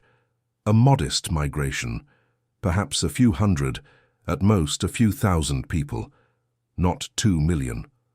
A small group, possibly led by a charismatic figure, possibly carrying with them an unusual theology, possibly partly Egyptian, that arrived in the territory of Canaan and began to mix over generations with already existing local populations. This small group over time grew demographically, absorbed other Canaanite tribes, and built a common identity. And by building this identity, it formulated a foundational narrative. And this foundational narrative, over the centuries, became increasingly larger, increasingly more dramatic, increasingly more epic. The numbers inflated. The plagues gained details. The sea opened in increasingly spectacular ways. The miracles in the desert multiplied, until when the texts were finally fixed in written form, centuries after the original events, the memory of a modest group led by a real historical figure had transformed into the gigantic epic that we know today. This is how founding myths work in any culture. The Romans did the same with Romulus. The Greeks did the same with Theseus. The Persians did the same with Cyrus. Narratives swell over generations because each generation needs a narrative a little larger than the previous one to justify the importance that the community has acquired. Spinoza, in the 17th century, had no way of knowing this through archaeology, but he intuited, reading only the text, that the biblical numbers did not add up. He observed, for example, that if there really were 600,000 men of military age, it would be impossible for this people to be militarily defeated by much smaller Canaanite armies right in the first battle they entered in Canaan. It does not add up. The numbers of the Exodus are simply literary, not statistical. And here appears a delicate point. For those who grew up believing that every comma of the Bible is literally true, discoveries of this kind are shocking. They hurt. They provoke a crisis of faith. It is natural. I am not here to comfort you prematurely, but I wanted to remind you, in the voice of Spinoza himself, of one important thing. The fact that the narrative of the Exodus is not literally factual does not mean that it is not profoundly true. Literal truth and deep truth are different things. A fable can contain a moral truth denser than a journalistic report. A myth can illuminate the human condition more clearly than an exact chronology. The Bible, read with adult eyes, loses nothing when its literary character is recognized. It gains. It becomes more interesting. It becomes more respectable. It becomes, paradoxically, more sacred, because it ceases to be an idolatry of the text and becomes a living dialogue with the generations that produced it. This was Spinoza's path, and perhaps it is the possible path for you too. Let's now look with calm eyes at what may have been the real event behind the myth. Modern researchers, gathering the available evidence, have constructed a hypothetical reconstruction that makes more or less the following sense. At some point in the late 2nd millennium BCE, likely between the 13th and 12th centuries, a coalition of Semitic populations established in the eastern delta of Egypt found themselves in a difficult situation. These populations were known, in Egyptian documents of the time, by various names, among which a term that appears frequently, Apiru or Habiru. The term did not ethnically designate a single people. It designated a social category, people outside the system, foreigners, mercenaries, migrant workers, small fugitives, marginal populations wandering the edges of the great empires of the time. Some ancient linguists suspect that the very word Hebrew, Ivri in Hebrew, may have some etymological relation to the term Habiru from Egyptian sources. It is not certain. It is a hypothesis, but it is a strong hypothesis. These Habiru from the Egyptian delta, at some point possibly as a consequence of political tensions, possibly due to economic pressures, possibly due to religious persecutions associated with the defeat of Akhenaten's reform, decided to migrate. They left Egypt, perhaps in a single dramatic wave, perhaps in several successive waves over decades. They crossed the Sinai region. They arrived in the central highlands of the Levant, in the area that would later be known as Judea and Samaria. And here something interesting happened. Archaeology shows, in the transition from bronze to iron, roughly in the 12th century BCE, the sudden appearance of hundreds of small agricultural villages in the central highlands of the Levant. These villages have peculiar cultural characteristics. They do not eat pork, and the absence of pig bones at archaeological sites is one of the most consistent markers of early Israelite identity. They do not use certain types of pottery that the coastal Canaanites used. They have their own architectural pattern. They are organized into small communities, without palaces, without central temples, with surprisingly egalitarian structures compared to the Canaanite cities dominated by elites. This new culture, which appears in the highlands in the 12th century BCE, is what archaeologists today call Proto-Israelite. It is the demographic and cultural basis of what, a few centuries later, would become the people of Israel. And this new culture, according to the currently predominant reconstruction, was formed by the fusion of at least 3 different currents. The first current, local Canaanite populations, originally from the coastal city-states, who, as a consequence of the collapse of the Bronze Age palace system, migrated to the highlands in search of a simpler and more protected life. The second current, nomadic tribes of desert herders from the eastern regions, who gradually settled down. And the third current, the smallest numerically but perhaps the most decisive ideologically, the small group of refugees from Egypt, carrying with them the memories of the Exodus and possibly a monotheistic theology of Egyptian roots. This small group, according to the hypothesis, was the ideological catalyst for the entire fusion. It brought the foundational narrative. It brought the divine name. It brought the distinctive rituals. It possibly brought the charismatic leader, the one Moses, who may have died in the crossing of the desert, or shortly after arriving in the Levant. These three groups formed over generations the people of Israel. And the small Egyptian group, ideologically victorious in the fusion, retroactively projected its own narrative of Exodus over the entire whole. All Israelites from then on would count themselves as descendants of the Exodus. All would celebrate Passover. All would commemorate liberation. Even those whose ancestors ethnically were Canaanites who had never set foot in Egypt. This is, according to the currently predominant academic reconstruction, the real story behind the myth. It is not the childish story. It is not the story of 2 million crossing the sea on dry land.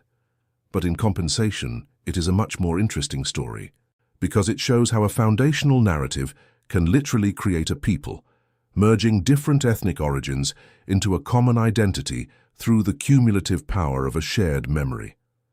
And it also shows why Moses, to the extent that he existed, was undoubtedly a figure of real political genius.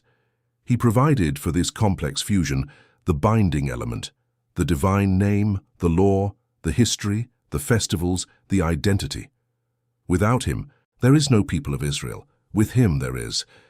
This is ultimately the hero behind the hero, more humble than the hero of the stained glass, more powerful historically than he. There is a chapter of this entire story that no one can explain to this day, and which may be precisely for that reason the most important of all. Mount Sinai. Regardless of which historical hypothesis you adopt about the Exodus, regardless of what the precise demographic reconstruction is, regardless even of whether the historical Moses was one or several or a fusion of different figures, something happened, somewhere, at some moment, that produced in the midst of polytheistic antiquity a monotheistic theology so radical, so consistent, so impressive, that 3,000 years later, it still underpins the faith of more than half of humanity. The biblical editors located this thing on Mount Sinai. It may have been the geographical Sinai. It may have been another mountain. Archaeologists cannot accurately identify which mountain it is. There are at least half a dozen candidates. It doesn't matter much. Sinai within the narrative is less a geographical place than a symbolic place. It is the point where a new theology was born. It is the point where a people came to have a God who does not resemble any other god of the ancient world. Think about it. Really think about it. Around the people of Israel, all other cultures had well-defined gods. Gods with form, gods with appearance, gods who ate, who had sex, who fought among themselves, who had children, who died, who were reborn. The Egyptians had an extensive pantheon. The Mesopotamians did too. The Canaanites, immediate neighbors of the Hebrews, had El, Baal, Asherah, Anat, dozens of others. The Hittites, the Phoenicians, the Greeks, the Romans, all polytheists, all anthropomorphic, all with gods that could be drawn, sculpted, represented, and a people emerges right in the middle saying, "Our God has no form. Our God cannot be represented in image. Our God has no body. Our God has no pronounceable name. Our God is one, not many. One, a single one. Without rivals, without pantheon, without family mythology, without love adventures, without children, without death, without rebirth. Just one." This idea, in the context of the time, was scandalous. It was anomalous. It was, in a way, unthinkable. And yet, someone thought it. Someone proposed it. Someone imposed it on the people themselves, against the path of least resistance, against the immemorial habits of the ancestors, against the natural inclination of human religious imagination, which always wants to see, always wants to touch, always wants to mold in clay its particular God. Who proposed this? The exact name does not matter. What matters is that someone proposed it. And it matters that this proposal succeeded. Despite all the relapses, the golden calf is just one of them, among dozens. Despite the constant temptations to return to the old cults, despite the enormous spiritual effort that this monotheism required from each subsequent generation, despite all this, the proposal succeeded. And this proposal is the real legacy of Sinai. Spinoza, speaking about this, offers a reflection of impressive depth. He says, in essence, the following: if we strip biblical monotheism of all its mythological garments, the plagues, the miracles, the audible voices, the thunders on the mountain, what remains at the center is a philosophical intuition of extraordinary maturity. The intuition that everything that exists is, in the end, a single reality, infinite, without separable parts, without rivals, without true oppositions. A single substance, a single divine nature. This intuition Spinoza will develop in his own philosophical system in the work he called Ethics. There he will arrive at the famous equation: God is nature. God, that is nature. Everything that is in God, and nothing can be or be conceived without God. There is no world on one side and God on the other. There is God, who is everything. There is nature, which is God seen from another angle. This philosophy was accused in the 17th century of atheism, but Spinoza said it was exactly the opposite. It was monotheism taken to its ultimate consequences. It was the God of Sinai, finally understood without the mythological crusts. It was the original intuition of the mountain, restored in its geometric purity. And Albert Einstein, centuries later, would say that it was in this God and only in this God that he believed. That is why Sinai, in the end, may be more important than any historical reconstruction of the Exodus. Not because it literally happened the way it is written, but because at some point something intuited, there or elsewhere with another name, a philosophical truth that humanity has not yet been able to overcome. One single reality, without rivals, without patches, everything. This intuition is the real legacy of Moses, regardless of who he may have been. Let's now return to the man. Because despite all this theology, despite all this philosophy, the historical Moses, if he existed, was above all a practical man. A guy facing practical problems. And one of the most interesting things to note when you read the Torah with Spinozist eyes is how much of this text is a practical manual of governance. Take the entire book of Deuteronomy, for example. Remove the devotional and narrative passages, and what remains is, to a large extent, a complete political constitution. How to organize the judiciary, how to conduct trials, how to manage land ownership, how to deal with debts, how to regulate marriage, how to conduct wars, how to receive foreigners, how to institute kings, how to restrict the power of kings, how to punish criminals, how to care for the poor, how to organize annual festivals, how to manage sacred taxes. It is a political document of impressive sophistication for antiquity, and at various points it reveals a quite mature political theory. There is, for example, a famous section in chapter 17 of Deuteronomy where the people is allowed to choose a king, but strict limits are imposed on this king. The king cannot accumulate many horses, that is, he cannot build an excessive military force. The king cannot accumulate many wives, that is, he cannot build a network of marital alliances that places him above the people. The king cannot accumulate excessive gold and silver, that is, he cannot enrich himself personally at the expense of the community. And the king must himself, with his own hand, copy a copy of the law and read it every day so as not to elevate himself above his brothers. Think about it. In the ancient world, where kings were considered living deities, where kings accumulated wives, gold, and horses, as if it were the natural vocation of the throne, this text says, the king is a brother. The king is below the law. The king must study every day so as not to forget this. This is, in embryo, one of the most radical constitutional proposals in ancient history. It is an institutional limit on power. It is the idea that even the sovereign submits to a higher authority, which is not himself, but the law received in common. Spinoza, who was an important political theorist in his own right, read these passages with extreme attention, and from them he extracted one of his central theses: that the best political regime is not one in which one man decides everything. It is one in which a set of stable laws, known to all, equally binds rulers and ruled, and in which the interpretation of these laws is made through shared procedures, not by unilateral decree. This is, in its oldest form, a republican theory, a theory that will enter, centuries later, into the great modern political revolutions. a theory that is at the foundations of current democratic constitutions. And this theory, Spinoza realized, was already embryonically formulated in Moses's political project. The historical Moses, whatever the exact level of his original contribution may have been, left for Western history a very powerful idea.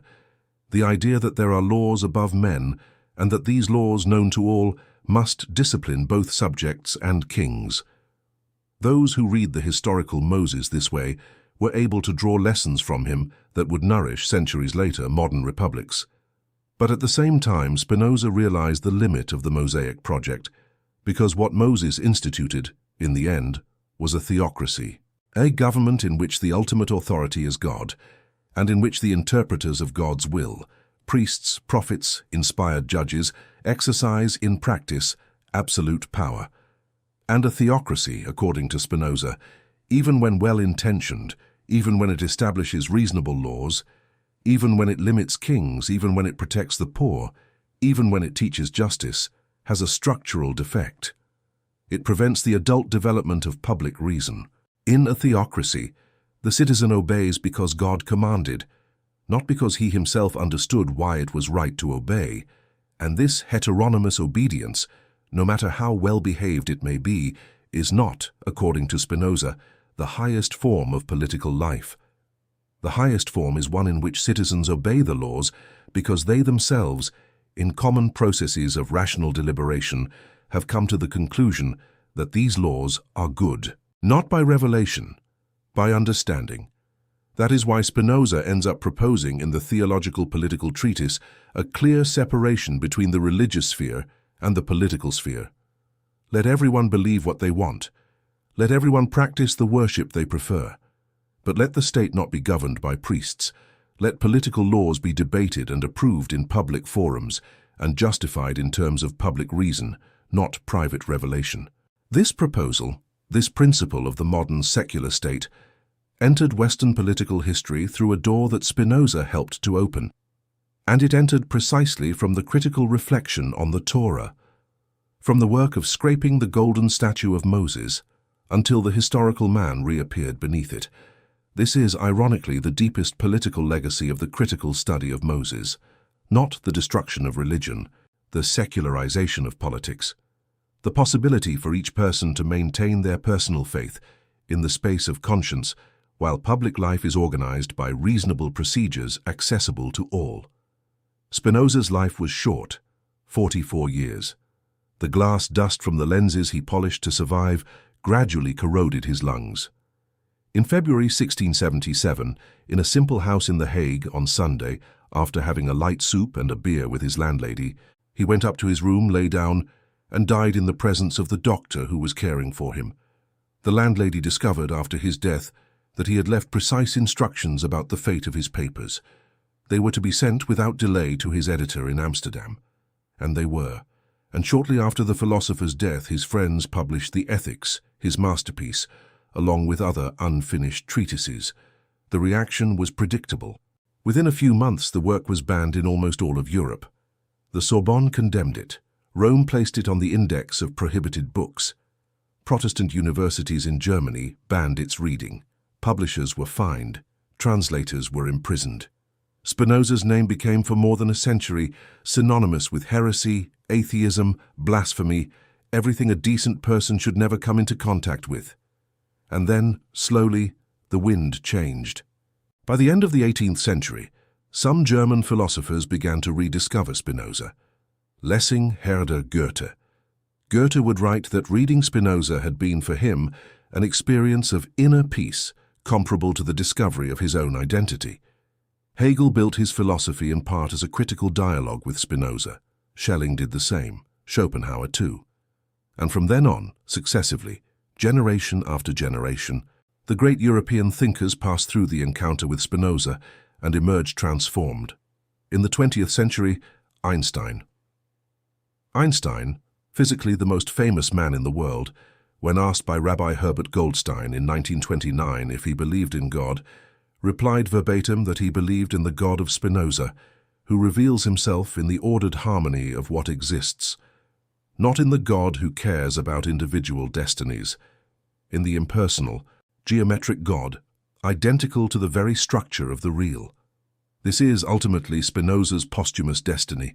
He was expelled from his own community at the age of 23. He took a stab. He died poor. He saw his work banned across almost the entire continent.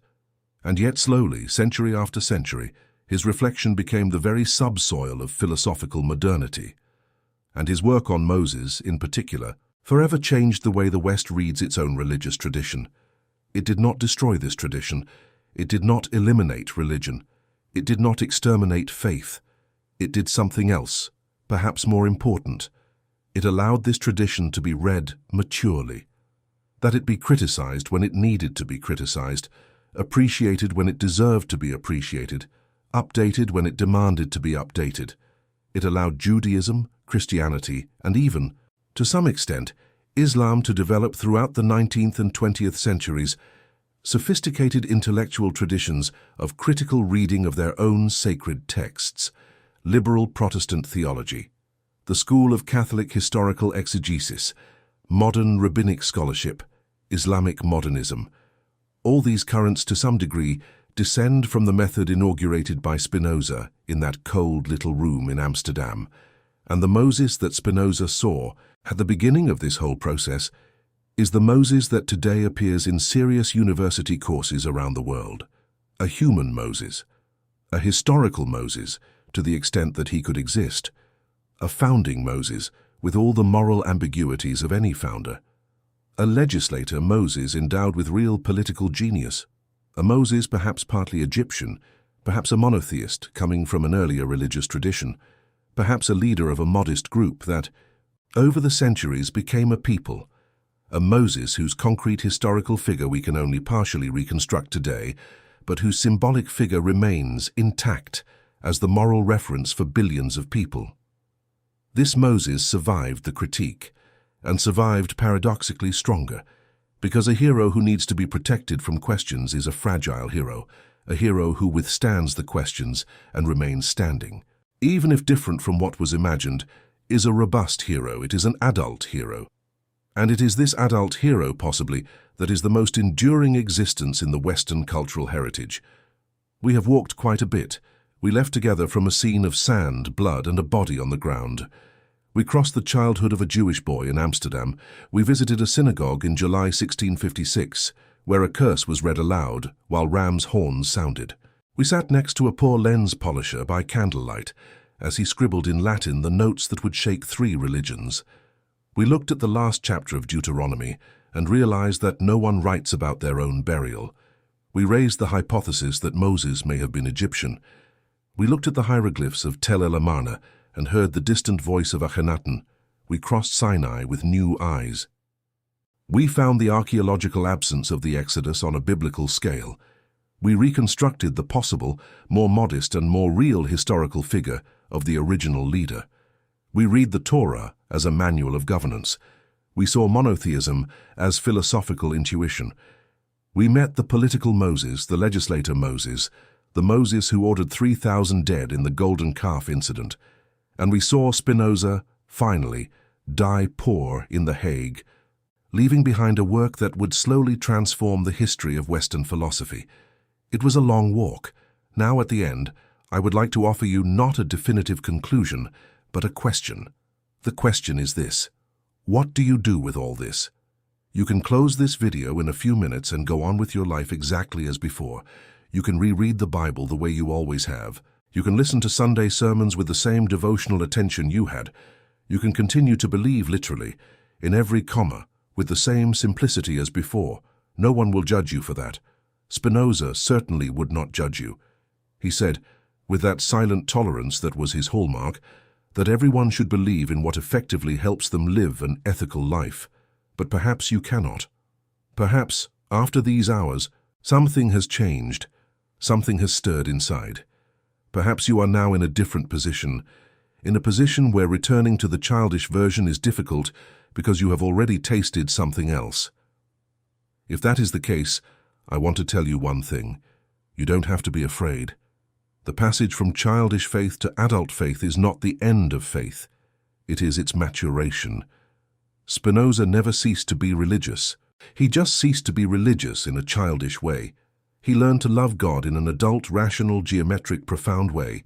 He learned to read the Bible as he would read any other great human text, with respect, with attention, with criticism, with gratitude for what it has to teach, with lucidity about what it carries as an inevitable cultural mark. This can also be your path, or it can be another. I don't know. It's not my job to know. It's yours. But whatever path you choose from here on out, I want you to take one thing from this video. One single thing. The ability to read with open eyes. Not just the Bible, everything. The newspapers you read in the morning. The political speeches you hear. The biographies of the leaders you admire or detest. The novels, the movies, the social media. Everything that comes to you in the form of narrative. Read everything with Spinozist eyes. Always ask, who is telling this story? Why? What does this person gain by telling it in this specific way? What is lost in the official version that needs to be lost for the desired effect to work? Who is the real, complicated, human hero beneath the golden statue they are trying to sell me? These questions are Spinoza's real gift, not the particular thesis about Moses. The questions, the method, the posture. Those who learn to ask these questions live differently. They live more consciously. They live less manipulable. They live more freely. And then perhaps they discover something surprising. That adult truth, far from impoverishing life, enriches it. Stories become more interesting when we see the seams. Heroes become more admirable when we see their flaws. Religion becomes deeper when we see the human layers that built it over the centuries. Politics becomes more respectable when we stop expecting magic from it and start appreciating what it is. A human effort to coexist with other humanities. And Moses, in the end, is more interesting when he ceases to be a puppet and returns to being a man. A man who killed, a man who fled, a man who returned, a man who led, a man who erred, a man who got it right, a man who carried on his shoulders a people that did not yet exist until it became a people, a man who may have died, not knowing if his work would succeed, a man who, 3,000 years later, is still alive in the imagination of billions of other men and women. This is the real hero of Egypt. This is the possible hero. This is the hero perhaps more worthy of admiration than that of the stained glass. And it was to return this hero to us, hidden for centuries beneath layers of golden paint, that a poor lens polisher from Amsterdam worked in silence, by the light of a single candle in the winter of 1670. This is the gift he left, and now this gift, after our long walk together, I hand to you. What you do with it is up to you. Not laugh, not cry, not detest. Understand.